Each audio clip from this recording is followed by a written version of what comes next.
leaned over to me and he whispered, "Hey, Thomas, I feel like something special is going to happen tonight."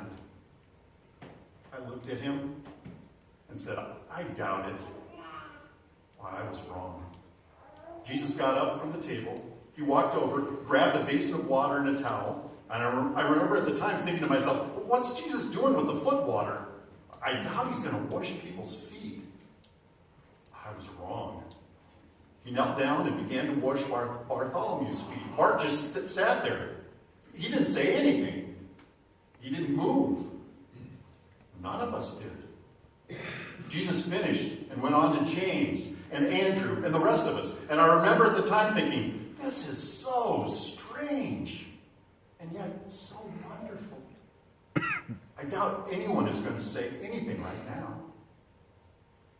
I was wrong. You know who broke the silence? Peter. You're not going to wash our feet. Well, he can wash other people's feet, but he wasn't going to wash mine.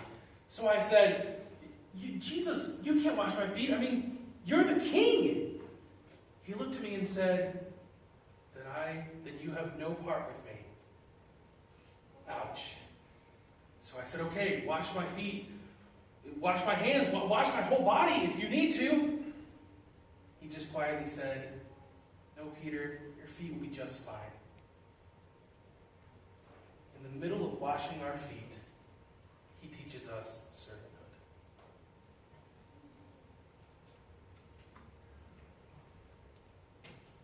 Then Jesus took some bread and the fruit of the vine.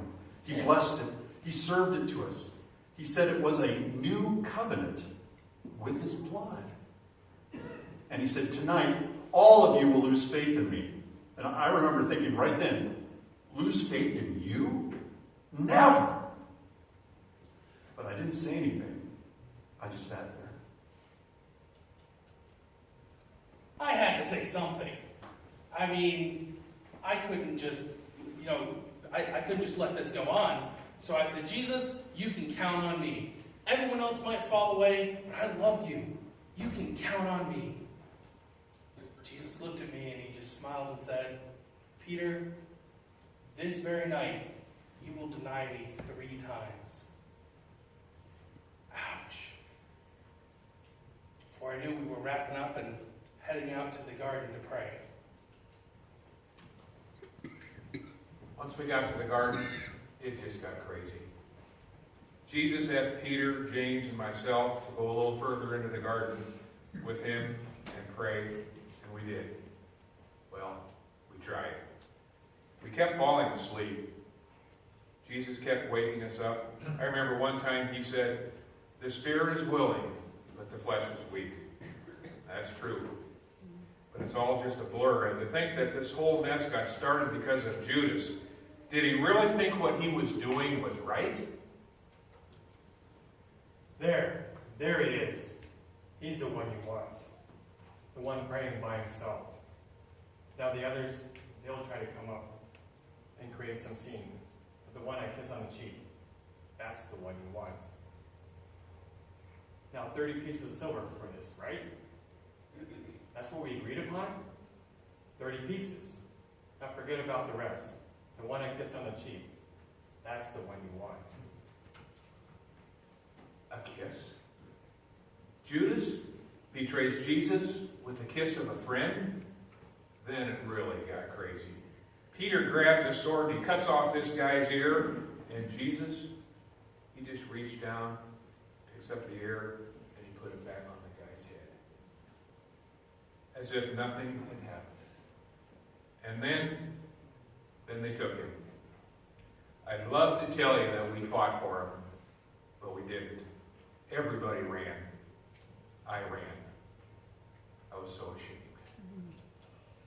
What have I done? What have I done? Why was I so stupid to think? I've killed him. I've killed him. I crucified Jesus. I crucified Jesus.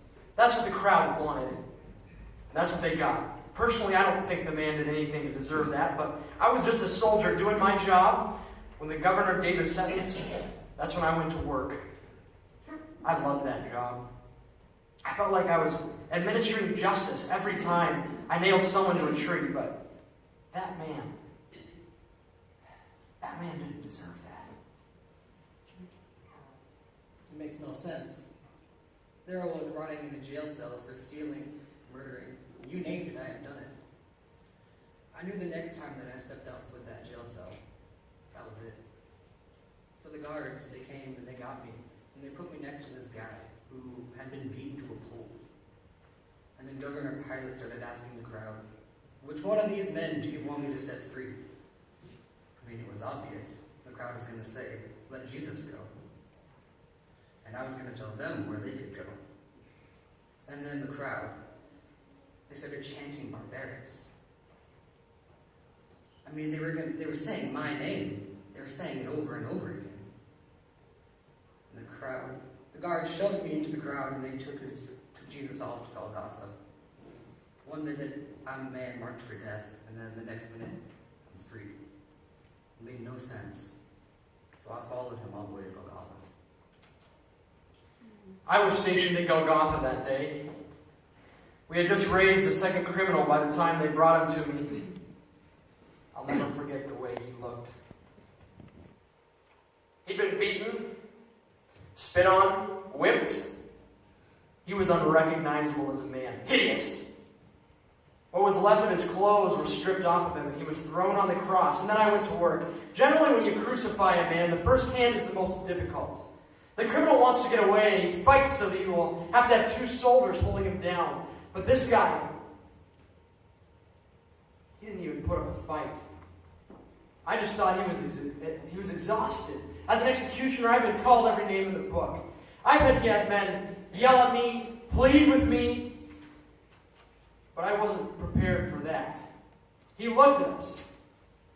He looked at me. And he said, Father, forgive them, for they know not what they do. He forgave me. Forgive them, he said. Forgive them. Who is he? Forgive? It should have been me up there. I was the one who was supposed to be hanging on that cross. But he took my place. And then I looked up. And I remember he took a deep and agonizing breath. And he said, it is finished. And then he died. Surely this man was the Son of God.